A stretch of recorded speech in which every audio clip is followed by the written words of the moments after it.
Okay, so are you ready to get a little dreamy today? Always up for a good fantasy.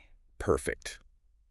Because today we're diving deep into the world of fantasies and daydreams and all those delicious what ifs. Should be fun. It really should. And to help us along, we're taking inspiration from Mariah Carey's Fantasy. A classic. It really is. I mean, that song perfectly captures the feeling of a good old-fashioned crush. Yeah, It's like she bottled up all that teenage angst and excitement. totally. Okay, so like right off the bat, you know that line, oh, when you walk by every night, talking sweet and looking fine, like you kind of hectic inside. I mean, come on, who hasn't felt that way about someone? It's so relatable. Totally. Yeah. But it's more than just a cute lyric. Oh, yeah. Yeah, there's actual science behind that hectic feeling. Really? hmm I'm all ears. Well, it's our bodies reacting to attraction, like all those hormones like dopamine and adrenaline. Oh, those love chemicals. Exactly. They kick in and suddenly our hearts are racing, Or our not. palms are sweaty, the whole deal. Right. Right. It's like our bodies are saying, hey, pay attention. This person is important. Yeah. And what's so cool is that fantasy recognizes that these feelings are part of a daydream.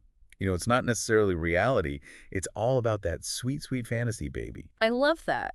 And speaking of fantasy, I read somewhere that fantasies are not just frivolous daydreams, they actually serve important psychological functions. Wait, really? Yeah, it's true. They can help us process emotions, explore our desires, even problem solve. Whoa, that's kind of mind-blowing. Right. Like, think about it. Imagine you have to have a difficult conversation with someone. Okay, yeah. If you play out different scenarios in your head beforehand, that's like mental rehearsal. Huh. You're preparing yourself for different outcomes, so it's not just getting lost in a fantasy world. It's actually using our imagination to navigate real life. Exactly. That is pretty cool. Okay, so let's go back to fantasy for a second.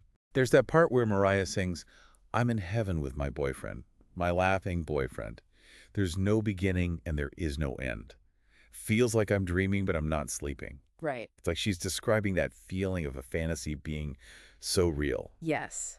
And that comes from the power of our imagination. Our brains are wired for it. And when you combine that with the intensity of emotions like love or desire, the lines between fantasy and reality can get a little blurry. It's like when you get lost in a good book. Exactly. You're so absorbed, you forget where you are. So it sounds like fantasies are a normal, healthy part of being human. They are. It's all about balance. If you're constantly escaping into fantasies and neglecting your real life, that might be a sign to check in with yourself. Good point.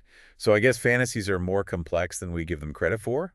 They're rooted in our biology, shaped by our psychology, and they can even be helpful in real life. Absolutely. They offer a fascinating glimpse into our inner world. Our hopes, our fears, our desires. So before we go, we want you to think about this. What are some of your most common fantasies? Good question. And what might they be telling you about yourself? See you next time.